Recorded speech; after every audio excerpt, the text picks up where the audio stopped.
The Bootie and the Flood, Chapter 1. My Aunt Carol lived a life marked by a quiet sadness, a shadow that seemed to follow her despite her outward cheerful demeanor. She was a kind woman, never married, no children of her own. But she had a special fondness for all of us, her nieces and nephews. Her house was filled with warmth and the scent of her baking, a comforting place to visit as a child. When she passed away in her late 80s, after a long illness, it felt like a gentle soul had left the world, leaving behind a legacy of quiet kindness and unspoken sorrow. I'm Clara. I'm 62 now, a retired nurse, living a quiet life after my husband passed away a few years ago. Sorting through Aunt Carol's belongings fell to me, her only niece. It was a task filled with both sadness and a sense of duty, a way of honoring the memory of a woman who had always been there for me. Her house was a treasure trove of family history, filled with old photographs, letters, and mementos from a life lived quietly but fully. In her attic, a dusty space filled with forgotten boxes and the smell of aged paper, I found a small, locked tin box hidden beneath a loose floorboard. It was a simple box, painted blue, with a small, tarnished lock. It wasn't a box I recognized, and its hidden location sparked my curiosity. What had Aunt Carol kept hidden away in this locked tin box? I found a small key, tucked away in a small embroidered pouch in her jewelry box. With trembling hands, I unlocked the tin box and opened it. Inside, nestled on the faded velvet lining, were a few precious items. A child's tiny, knitted bootie made of soft white yarn, no bigger than my hand. A faded, torn photograph of a young woman holding a baby, their faces blurred with age and damage, and a small, folded piece of paper, an undated note in my Aunt Carol's familiar handwriting. My heart gave a little jump. A child's bootie, a photograph of a woman and a baby, a hidden box, my aunt's note. I picked up the bootie first. It was soft, delicate, clearly handmade. It felt impossibly small in my hand, a poignant reminder of a tiny foot it once covered. Then I looked at the photograph. It was torn along one edge, faded and creased. The young woman was smiling, her face indistinct. The baby was a small bundle in her arms, their features blurred. Who were they? And why were their photos, their lives, hidden away in my aunt's locked box? Finally, I unfolded the small piece of paper with Aunt Carol's handwriting. It was undated, but the words were clear, filled with a quiet sorrow. To whomever finds this box holds the memory of a child lost, a child of the flood, 1958, the year the waters rose, the year everything changed. The bootie was his. The photograph, a reminder of what was. His name was Thomas. He was lost. Or was he? The uncertainty. It has haunted me for a lifetime. He was so small, so precious, lost in the chaos. The truth, it was buried by the waters, by the pain, by the need to protect. If you find this, perhaps you can find the answers that eluded us. He was lost to the flood, or simply lost. Remember Thomas. Remember 1958.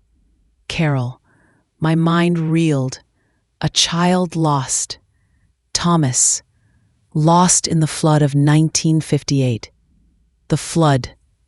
The devastating flood of 1958. I remembered stories of it from my childhood, a major natural disaster that had hit our region, causing widespread destruction and loss of life. It was a defining event in the history of our community, a tragedy that was spoken of in hushed tones, a scar on the landscape and on the collective memory of the town. A child lost in the flood. Thomas, the booty was his. The photograph, a reminder of what was, the uncertainty. Lost or simply lost? What did that mean? Did he die in the flood, his body never recovered? Or did he survive, but was somehow lost to the family, separated in the chaos, his fate unknown? My Aunt Carol, her quiet sadness. Was it the burden of this secret? Of a child lost in the flood, whose fate remained uncertain? Was Thomas her child, or the child of a relative? The year 1958, the flood, a child named Thomas, a booty, a photograph, and Aunt Carol's undated note, filled with uncertainty and a lifetime of haunting questions.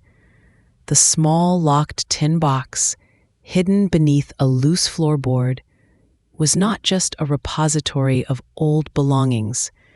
It held a hidden history, a secret tragedy, a child lost in the chaos of a natural disaster, his fate a question mark that had haunted my aunt for a lifetime. I felt an overwhelming need to know who Thomas was, who the woman and baby in the photograph were, what truly happened in 1958, and whether Thomas was lost to the flood or simply lost to the family, his story buried by time, by pain, and by the need to protect. Chapter 2.1: The Discovery of the Locked Tin Box, the Tiny Booty. The faded photograph and my Aunt Carol's heartbreaking note had ripped open a hidden chapter in my family's history, a story intertwined with the devastating flood of 1958. A child named Thomas, lost in the chaos, his fate uncertain, his memory preserved in a tiny booty and a faded photograph. My Aunt Carol's words, filled with a lifetime of haunting questions, painted a picture of a tragedy shrouded in mystery and a secret she had carried in silence. Who was Thomas? Was he my aunt's child, or the child of a sibling, a cousin, another relative? The photograph showed a young woman holding a baby. Was the young woman Aunt Carol, or was she someone else entirely? Someone connected to Thomas and the flood. The year 1958. The flood, a defining event in our region's history, a time of devastation and loss. Many lives were lost, families torn apart. It was plausible that a child could have been lost in the chaos. His fate uncertain in the immediate aftermath.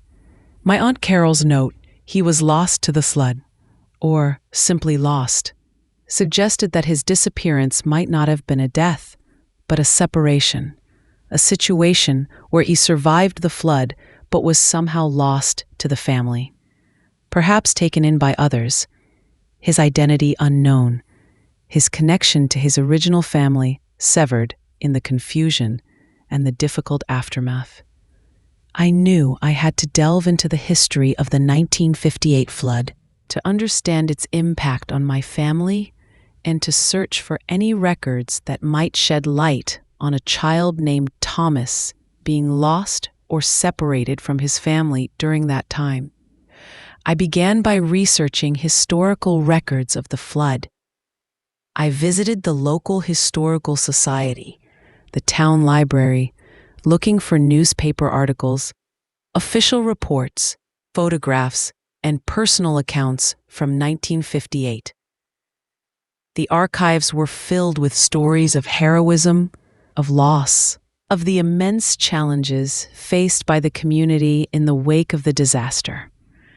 I found lists of victims, names of those who perished in the flood. I scanned the lists for the name Thomas, looking for a child who died, whose body was never recovered. There were names of children lost, heartbreakingly young, but no definitive record of a child named Thomas who fit the description of being lost, with uncertainty surrounding his fate. Some victims were never identified, their bodies lost to the raging waters. Could Thomas be one of them, his identity unknown, his story shrouded in the chaos? I also looked for accounts of survivors, of families who were separated, of children who were rescued and perhaps taken in by others in the aftermath of the flood.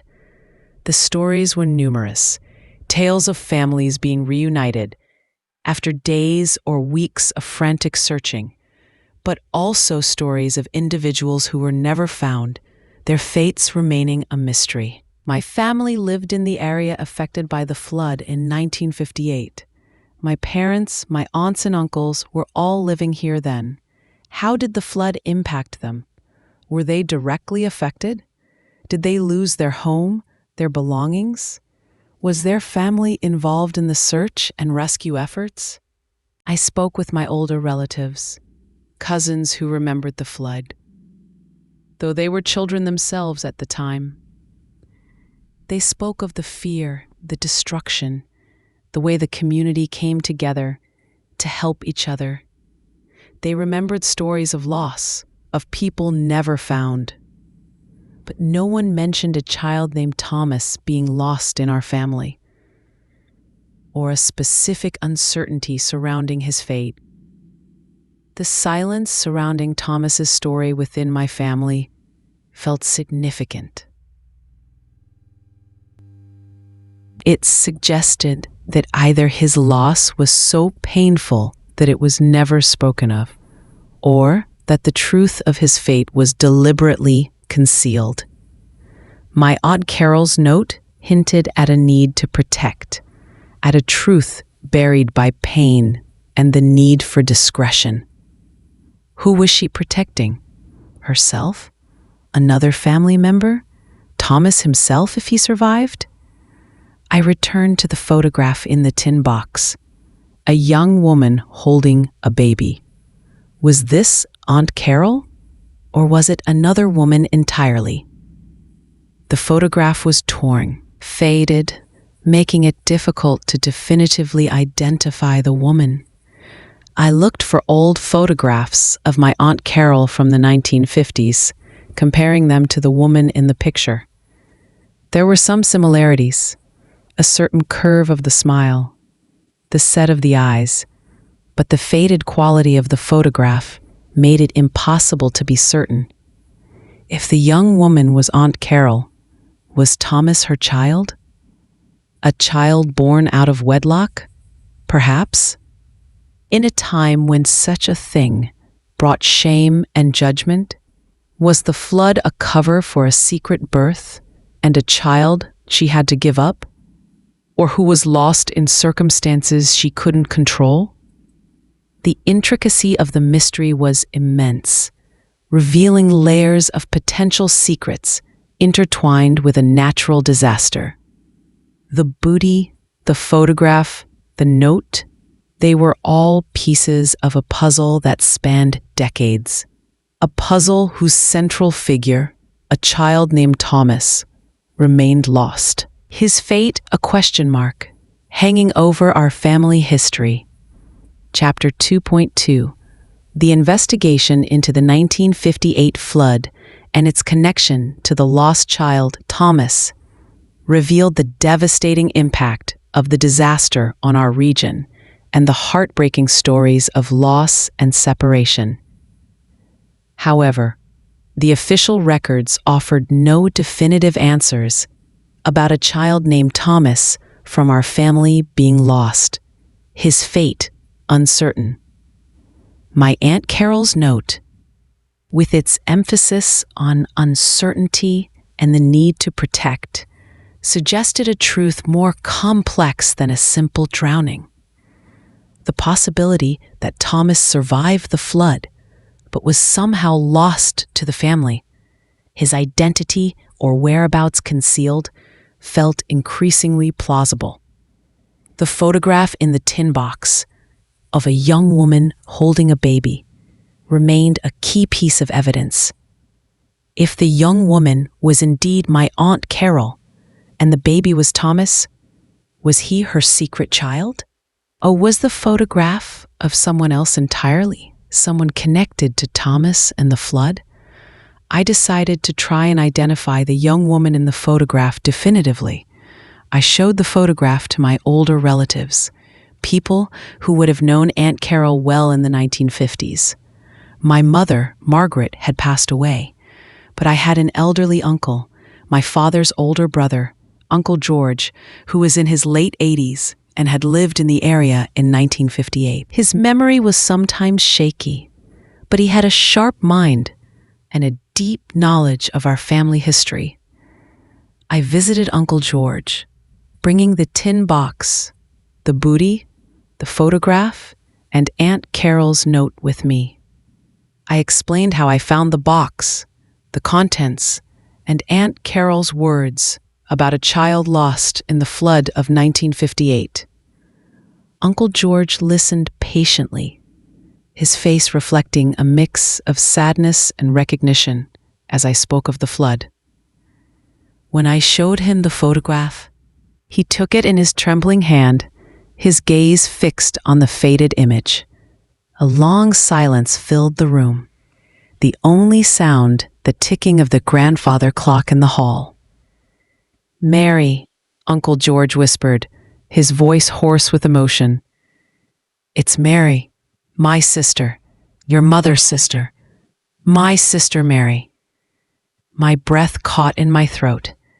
Mary, my mother's sister, my Aunt Mary. She died when I was a child. I had only vague memories of her. The photograph was not of Aunt Carol. It was of my Aunt Mary. "And the baby, Uncle George?" I asked, my voice trembling. "The baby in the photograph. Who is he?" Uncle George's eyes, filled with tears, looked at the baby in the photograph. "Thomas," he said, his voice breaking. "It's little Thomas, my sister Mary's son, your cousin. He was lost in the flood. My Aunt Mary, my mother's sister, her son, Thomas, my cousin, lost in the flood of 1958. The story in the tin box was not about Aunt Carol's lost child. It was about my Aunt Mary's lost child, my cousin Thomas. Aunt Carol, her sister, had kept the memory of him alive, preserving the bootie, the photograph, and her own poignant note filled with the haunting uncertainty of his fate. Aunt Mary was married in 1958. She lived with her husband and their young son, Thomas, in a small house near the river, in the area hardest hit by the flood. My family, like many others, was affected by the flood, but their home was spared the worst of the damage. Aunt Mary's house, however, was directly in the path of the raging waters. Uncle George spoke of the night of the flood, the rising waters, the frantic efforts to evacuate, the chaos, the fear. He spoke of Aunt Mary and her husband trying to escape with baby Thomas, of being separated in the darkness and the swirling water. He spoke of the frantic search for them in the aftermath, of finding Aunt Mary's husband, alive but injured, clinging to a tree, and of finding Aunt Mary later, her body recovered downstream. But Thomas, little Thomas, he was never found, lost in the flood, his tiny body swept away by the powerful currents. The official record listed him as presumed deceased, lost in the flood, his body never recovered. "Aunt Carol," I said softly. Her note, she wrote, "He was lost to the flood," or Simply lost. What did she mean, Uncle George? Was there a possibility he survived? That he wasn't lost to the flood? Uncle George's gaze grew distant, a shadow passing over his face. There were rumors, he said, his voice low. Whispers.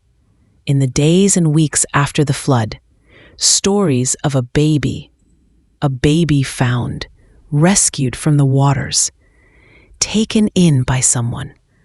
No one knew who or where, just whispers.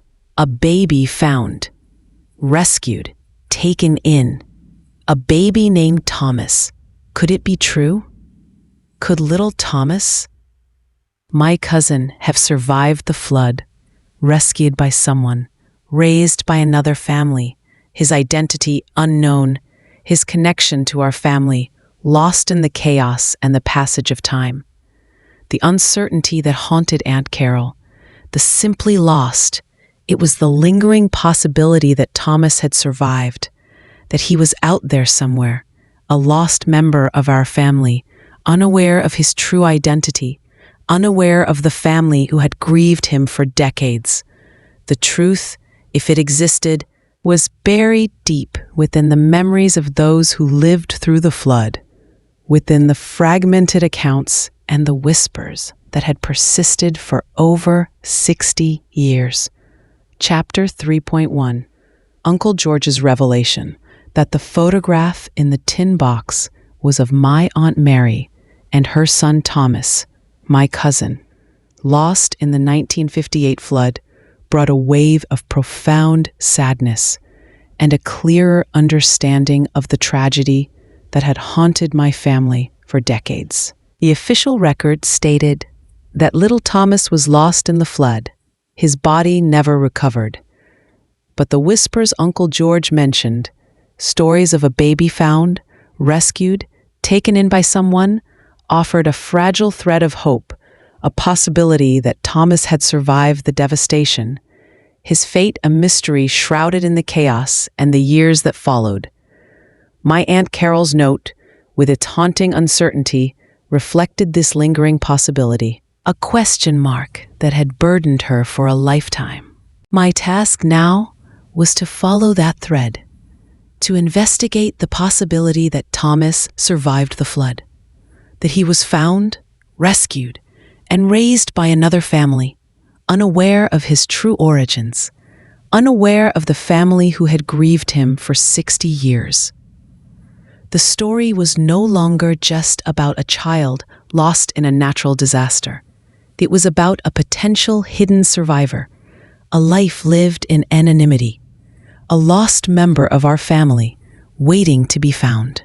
The whispers of a baby found after the flood were vague, lacking in specific details. Who found the baby? Where were they from? Who took him in? Without names or locations, the search felt like looking for a ghost in the aftermath of a storm. I decided to focus my research on the area affected by the flood, the communities along the river, the towns that were hit hardest. I looked for any records of children, particularly male infants or toddlers, who were found after the flood, unidentified or separated from their families, and subsequently placed in temporary care or with local families. Adoption records from that era were often sealed, but I hope to find some mention in informal records, in local histories, in the archives of relief organizations that were active in the area after the flood. I revisited the Historical Society, the library, searching through their archives with a new focus. I looked for any accounts of children being rescued, of families being separated and reunited, and of those who remained missing. I found numerous stories of loss and separation, heartbreaking accounts of families searching for loved ones in the chaotic aftermath. The relief organizations that provided aid after the flood often kept records of the people they helped, the temporary shelters they set up, and the efforts to reunite families.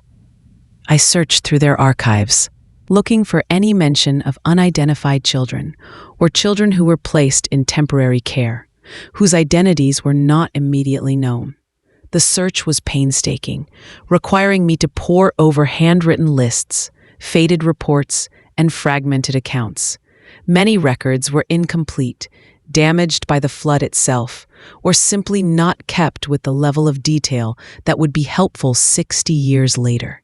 However, in the archives of a regional relief organization, I found a brief, handwritten entry in a ledger book from late 1958. It mentioned a male infant found near the river in the days after the flood, estimated to be around 18 months old.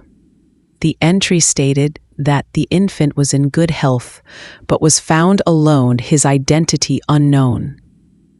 He was placed in the temporary care of a local family, pending identification and location of his parents. The entry did not provide the name of the family who took him in, only a reference number and a date. An infant, around 18 months old, found near the river after the flood, alone, his identity unknown. Thomas was 18 months old in 1958. This could be him. The timing, the location, the age, it all aligned with the possibility that Thomas survived the flood and was found and taken in by others, his connection to his family lost in the chaos. The entry in the ledger book was a fragile thread, a potential lead in a 60-year-old mystery. It didn't provide the name of the family who took him in, or what happened to him after that initial placement, but it confirmed that a child matching Thomas's description and age was found alone after the flood, his identity unknown. I needed to find the family who took him in, to find any further records related to this unnamed infant, to follow the trail from that brief entry in the ledger book to the man Thomas would be today if he survived. The reference number in the ledger entry might be a key to finding more information.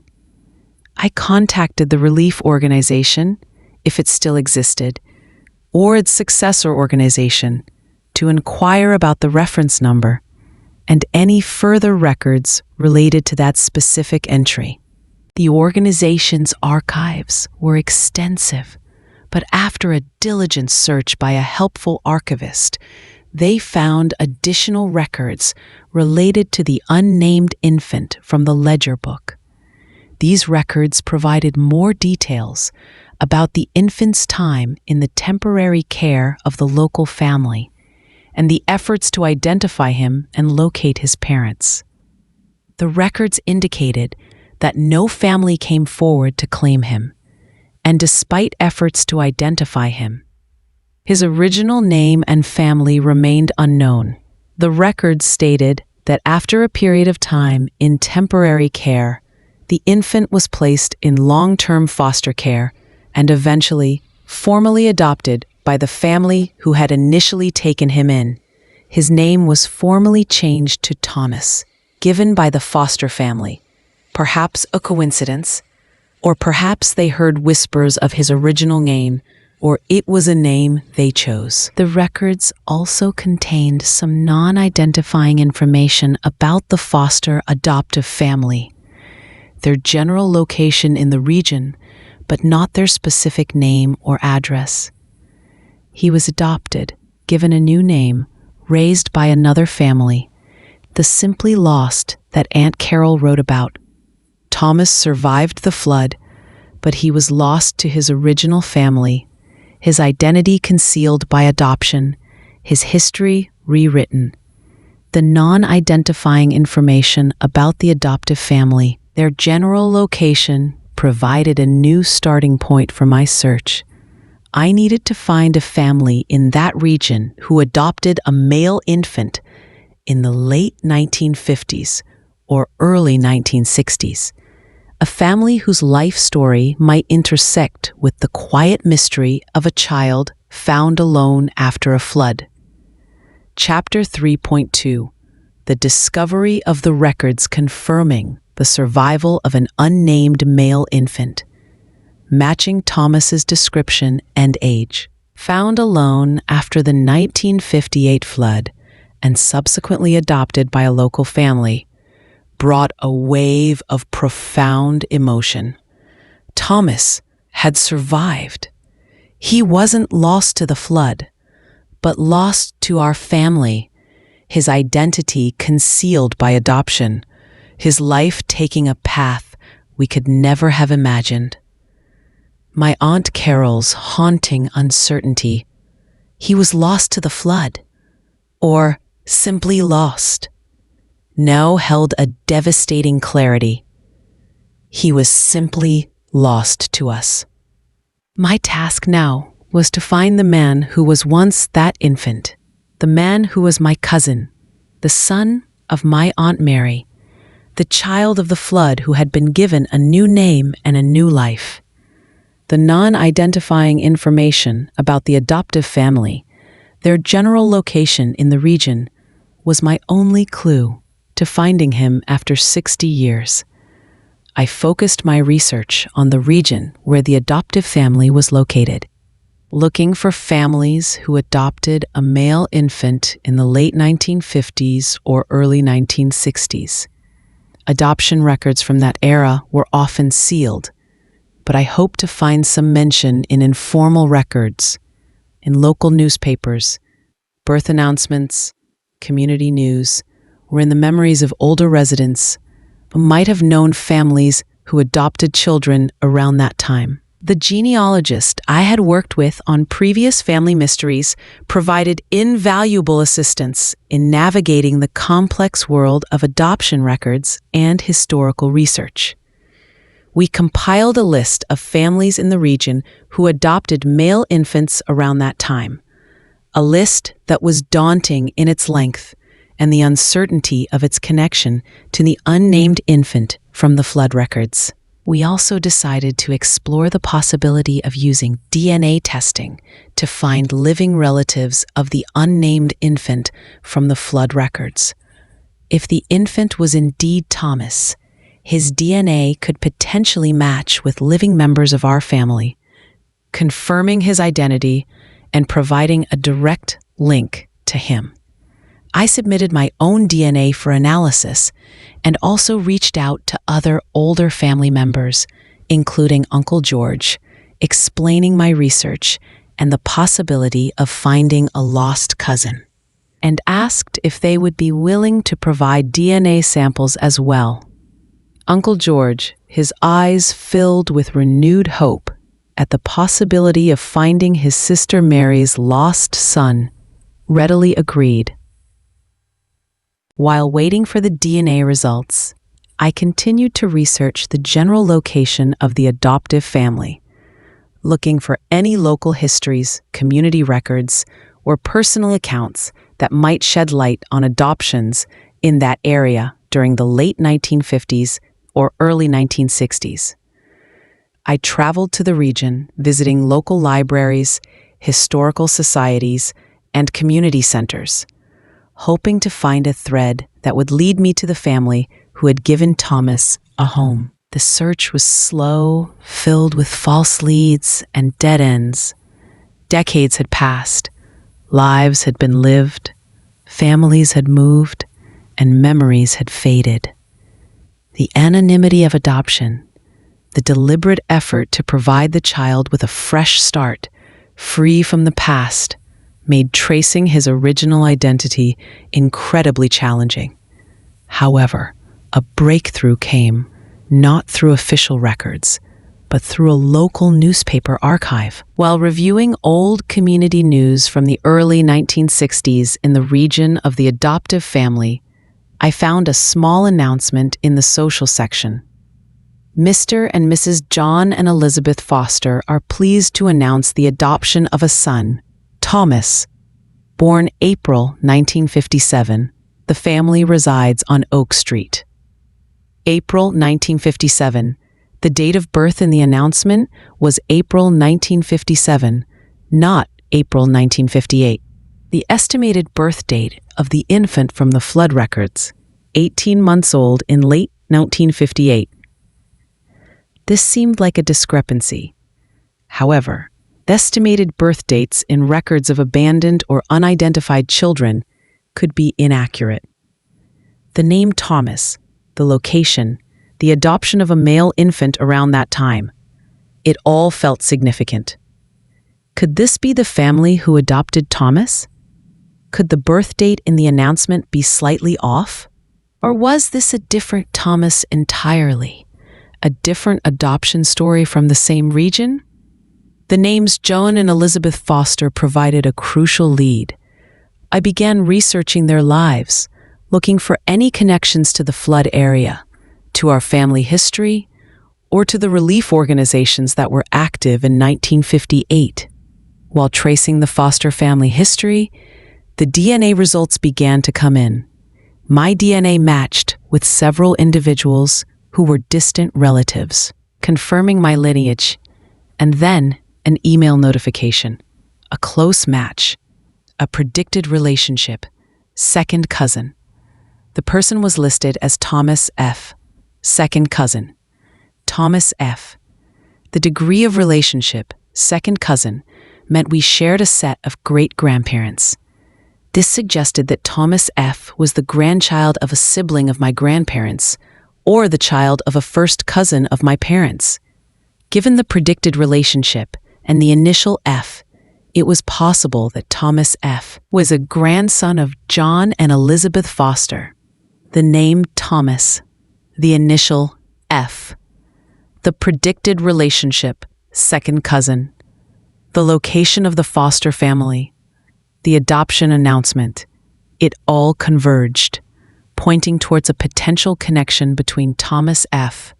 and the unnamed infant from the flood records. The infant I believed to be my cousin, Thomas. I contacted Thomas F. through the DNA database, explaining my research into a family mystery connected to the 1958 flood and a child who was lost. I mentioned my search for a potential cousin, a child named Thomas, born around 1958, who was adopted in the region. I mentioned the names Mary, my aunt, and her husband, his biological parents, who were impacted by the flood. Thomas F. responded with cautious curiosity. He knew he was adopted. His parents, John and Elizabeth Foster, had been open about it.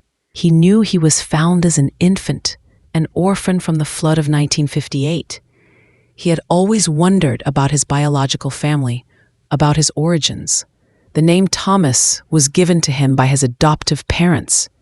His original name was unknown. My heart leaped. He was the child from the flood, the unnamed infant from the relief records. He was Thomas, the son of my Aunt Mary, my cousin, lost to our family for 60 years. A birth date in the adoption announcement, April 1957, was likely an adjustment made by the adoptive family or the adoption agency to provide him with a consistent, documented history, a common practice in adoptions from that era. Chapter 4.1. The DNA match and the subsequent communication with Thomas F.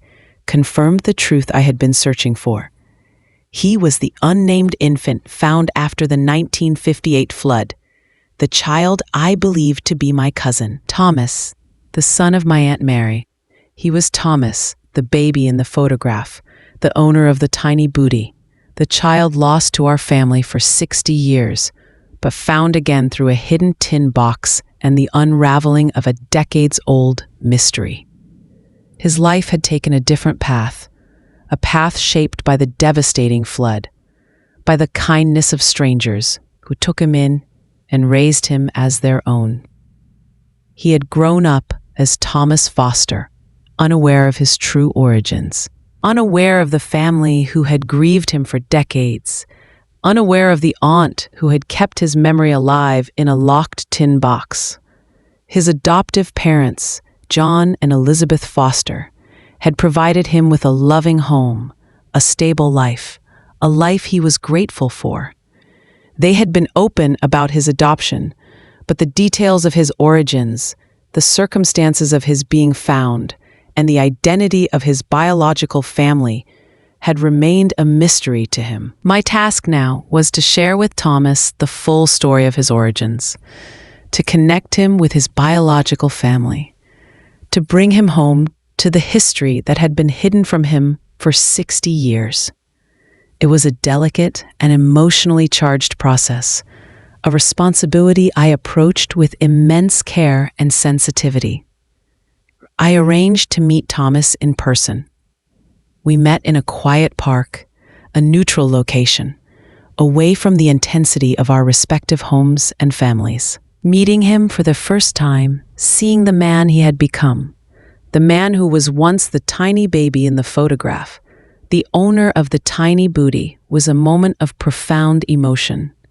He had his mother Mary's eyes, a certain curve of the smile that I recognized from old family photographs.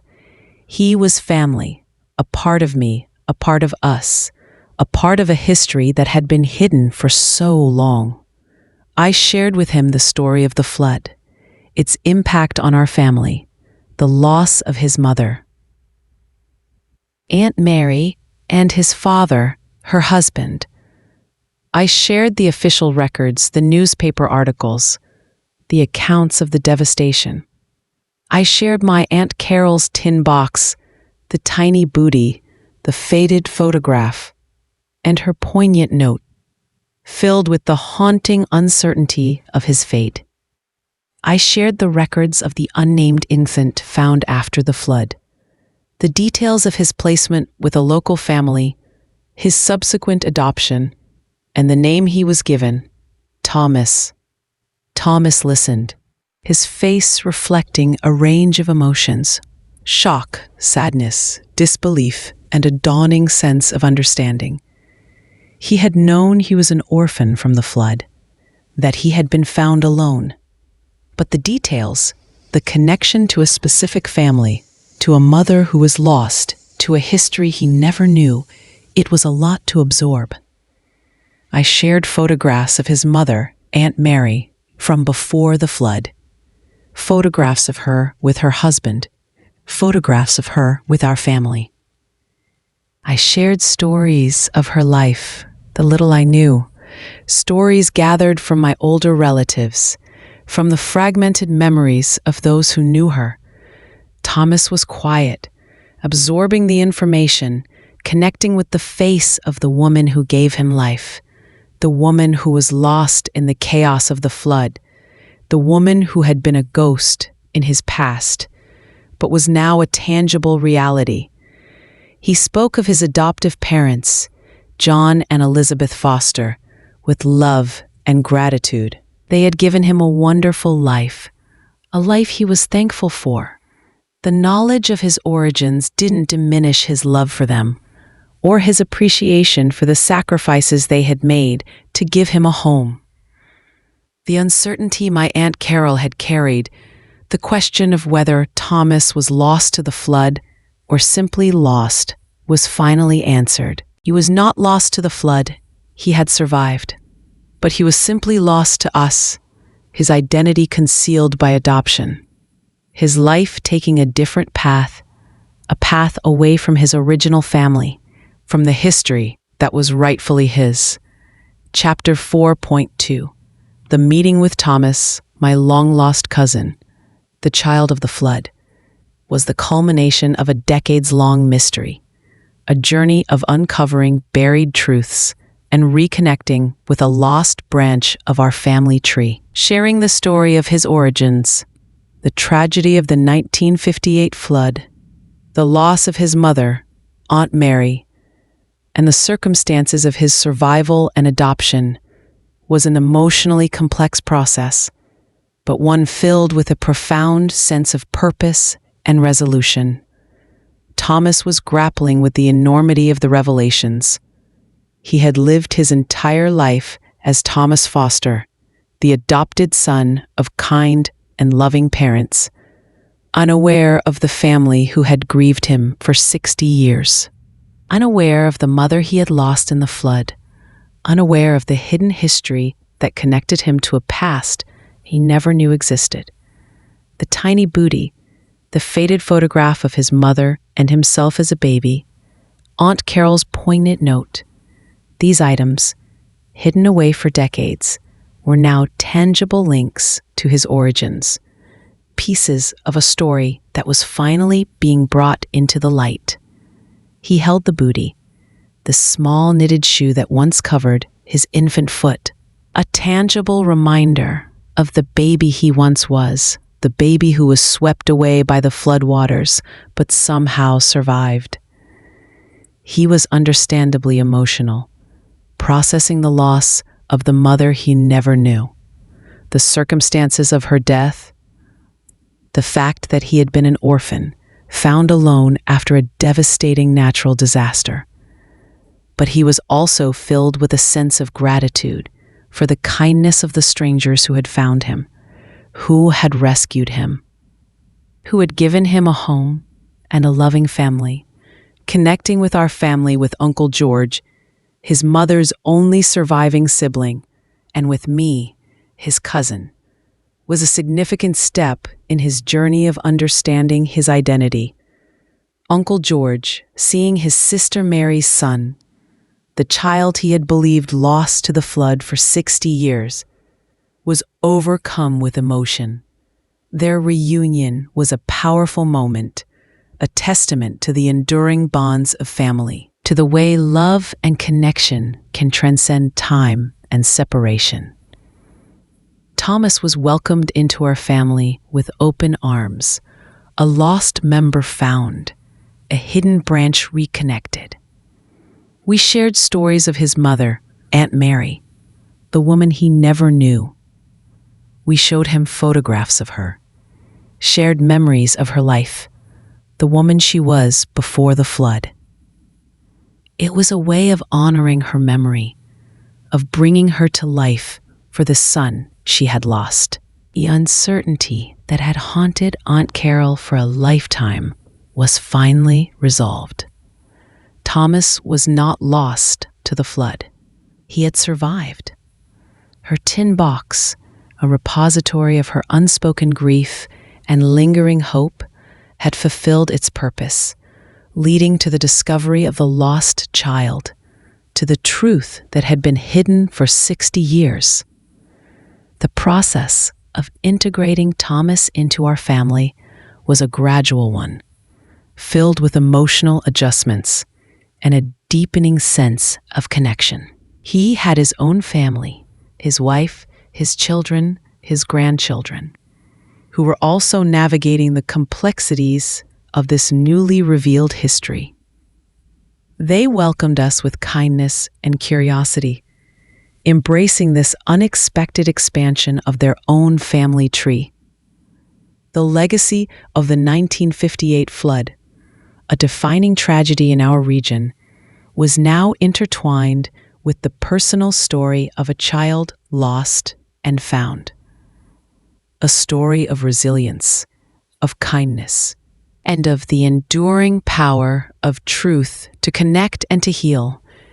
My life, which began with a quiet sadness in my aunt's eyes and a hidden tin box, had been profoundly changed. I had uncovered a hidden chapter of our family history, connected with a cousin I never knew existed, and gained a deeper understanding of the intricate ways lives are shaped by tragedy, by chance, by the kindness of strangers, and by the enduring bonds of family.